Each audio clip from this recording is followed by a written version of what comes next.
Is your smartphone listening in to your conversations? D-Link routers report several severe vulnerabilities, and governments are gathering a lot of data on us from big tech companies. Welcome to Cybersecurity Today. I'm your host, Jim Love. D-Link has alerted users about several critical remote code execution (RCE) vulnerabilities in its discontinued DIR846 router series, which have a CVSS score of 9.8, indicating high severity. The vulnerabilities identified as CVE 2024-44341 and CVE 2024-44342 involve OS command injection issues that could allow a remote attacker to execute arbitrary code on the affected devices.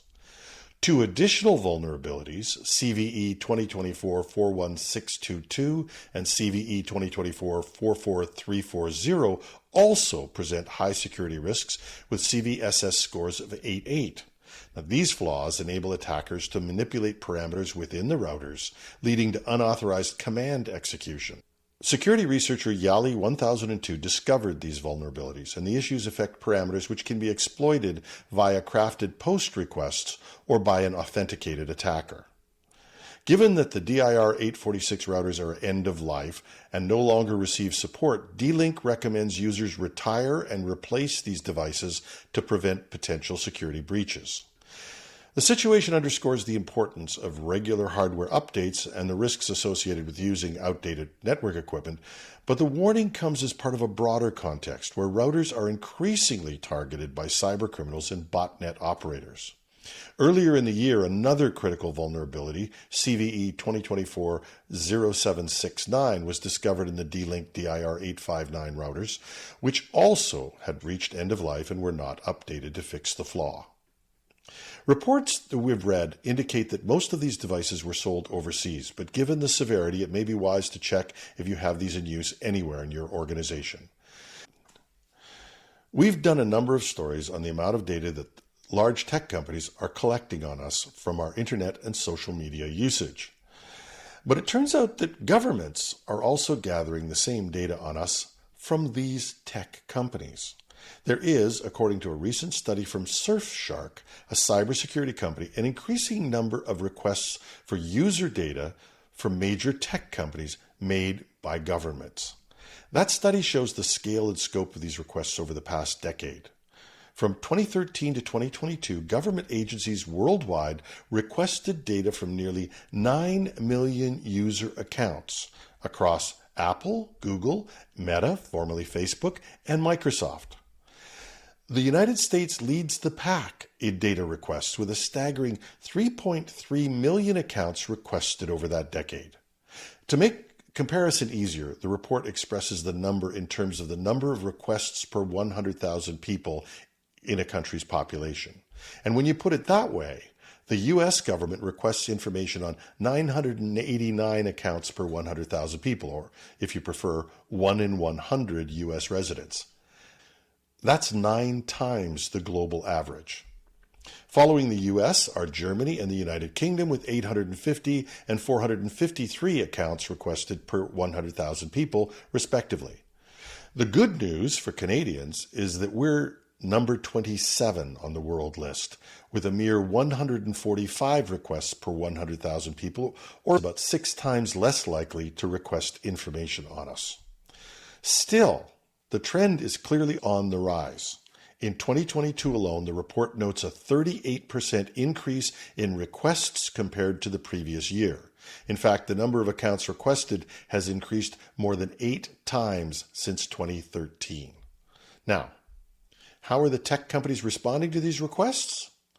On average, they're complying with 72% of them. Remember that idea that Apple guards your information? Not according to this report. In fact, Apple leads the pack with an 83% compliance rate in 2022, but the others aren't far behind. Google complies with 72.9% of requests, Meta about the same, 72.8%, and Microsoft is the lowest, complying with 67% of requests. As our lives become increasingly digital, governments are clearly seeing our online data as a valuable source of information for investigation. And as we've said before, why bother spying on your population when you can just buy the data from data brokers, or in this case, just ask for it from tech companies? And given how easy it is to get that data, it's a worthwhile question to ask, what are they doing with it? And how are they ensuring it's used for purposes they requested it for? And how are they keeping it secure? The same transparency that they demand or should demand of the companies and data brokers who gather our data. The report doesn't have those answers, but it does raise some interesting questions. And the report and many useful graphs can be downloaded from the link on the show notes at technewsday.com or .ca. Many of you might have heard someone you know complain that they'd just been talking about some product on their phone, and then they saw an ad for it a few minutes later, and many of you probably taken the time to explain how cookies work in browsers and reassure them that Facebook and others had no way to listen in on their calls, nor to leverage that for advertising purposes. And you would have been wrong.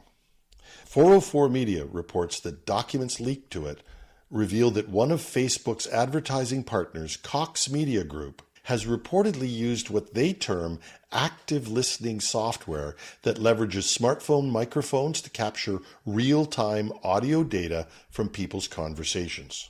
This data is then used to deliver more targeted advertisements on Facebook and other platforms, reportedly. The leaked documents reportedly reveal that CMG has pitched this active listening technology to its clients, and their pitch deck includes tech giants like Amazon, Facebook, and Google.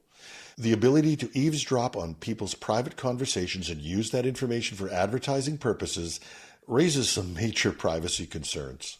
Following the report, Google apparently has removed CMG from its partner program, and Meta, Facebook's parent company, is now reviewing the partnership to determine if the terms of service have been violated. This admission understandably outraged many people and reignited a long-standing debate about the extent to which tech companies are willing to invade user privacy in the name of targeted advertising. For those wondering if this is really possible, apparently it is technically possible on older Android phones for sure. And a post on Apple Insider noted that it wouldn't be possible for iPhones because of the Apple OS requiring explicit user permission to use the microphone. And that might be true, but recently we reported that Office 365 programs used on a Mac were reportedly able to bypass some of these safeguards. Given the material supplied by the company, it would seem that they were able to make this work at least on enough devices to develop a working product. And one blogger from a publication called Tweaktown raised another question. Is this even legal? Well, presumably, the question is, was this done with the user's knowledge? And the same post also states that the blogger has read the now deleted blog post from Cox Media's site, which stated in their multi-page user agreement, somewhere in the fine print, active listening was included. Now, whether this constitutes permission is again the source of continuing debate. And that's our show. You can find the show notes with links at technewsday.com or .ca. Take your pick. Cybersecurity Today will have its Week in Review show available early Saturday morning, and we'll return to our Monday, Wednesday, Friday routine next week. I'm your host, Jim Love. Thanks for listening.